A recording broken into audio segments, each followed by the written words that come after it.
Cette cérémonie, dans quel esprit l'avez-vous souhaité ou votre père l'a-t-il souhaité? En fait, évidemment, le rayonnement d'Édouard Leclerc, de son nom, dépasse l'intimité familiale. C'était difficile d'imaginer une cérémonie où on serait juste les enfants, les petits-enfants, les frères et sœurs. Euh, En même temps, c'est bien. Après les hommages rendus par les personnalités politiques de différents courants, notamment le président François Hollande, le Premier ministre ou Pierre Moscovici, ou même les élus de notre région ici en Bretagne, je crois que c'était bien de rassembler ses compagnons de route, ses amis, ses salariés, les clients, tous ceux qui ont qui ont participé de cette aventure.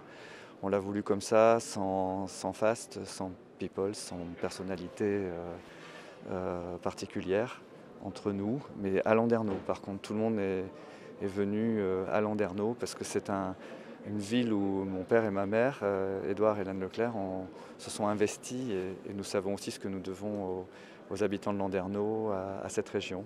Voilà, c'est une cérémonie qui est, je pense, en mémoire, en sensibilité, même si on sait que l'événement nous échappe familialement. Donc sobre, tel qu'il l'aurait souhaité. Mon père était un être fantasque. Il savait être provocateur, mais aussi avoir beaucoup d'humour, très humain. En fait, il a connu énormément de gens ici à Landerneau. Et il fait partie, il est un monument de la vie de Landerneau.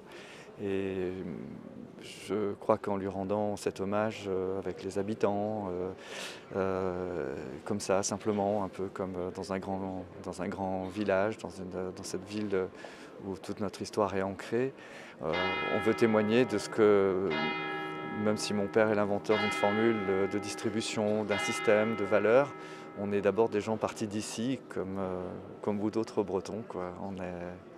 On a voulu dire notre attachement aussi à la Bretagne, à Édouard en Bretagne.